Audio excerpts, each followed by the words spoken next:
Now, I'd like to proceed to tell you a story, and a pretty one old at that, about the first Christmas when Jesus was born.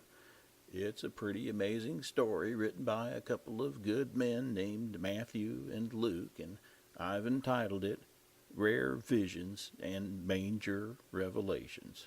Here we go.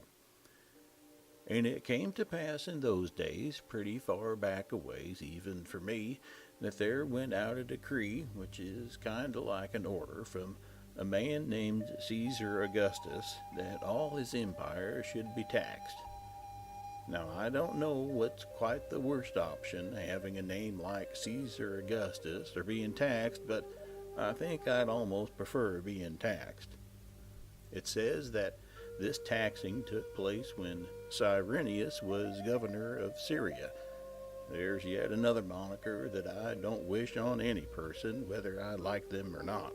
Well, everyone traveled to their own city to be taxed, including a fellow named Joseph with his espoused wife, she being great with child.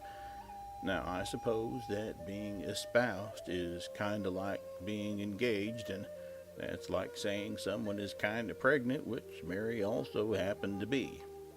I'd say this fellow Luke took a page out of my book because, in my vast life experience, it has never been to my benefit to tell a woman that she was great big, even if she was pregnant.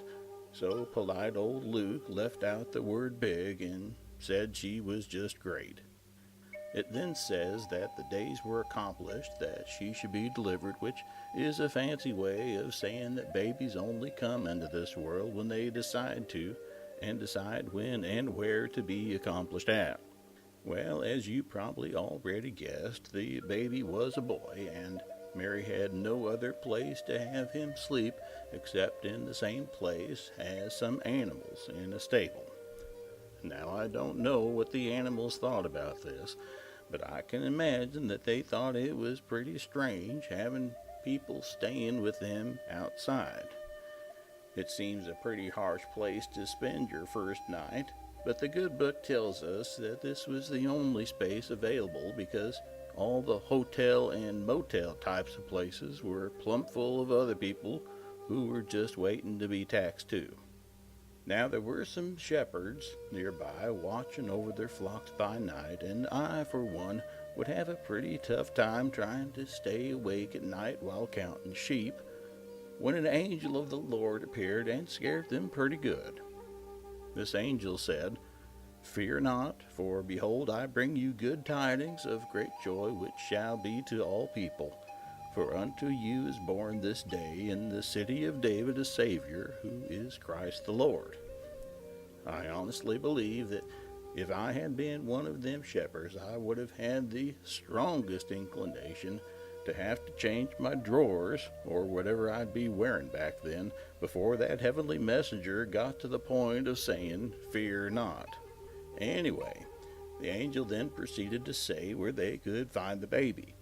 Then, suddenly, as if those shepherds needed any more surprises, there appeared with that angel a multitude of the heavenly host, praising God and saying peace and goodwill to men.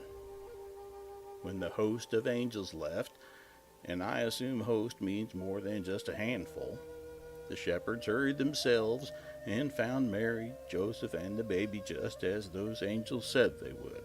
Now there also came wise men from the east looking for Jesus.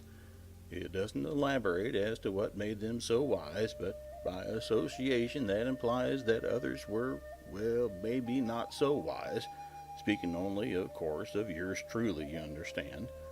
I also think that they most likely traveled a fur piece and not just from the east side of the road. Well, these wise men were overjoyed that they found the child, and it says they fell down and worshipped him. They also must have been pretty wealthy because they brought some presents to him, namely gold, frankincense, and myrrh. Now, I do know what gold is, but I have no idea what frankincense and myrrh are, kind of like I don't know what the heck is in Aunt Gertie's fruitcake. But the frankincense and myrrh must have been pretty valuable, unlike the fruitcake. Now, all the people that heard what went on were pretty amazed, and those shepherds glorified and praised the Almighty for what they had seen and heard, even though they had gotten the wits scared out of them more than once, I fear.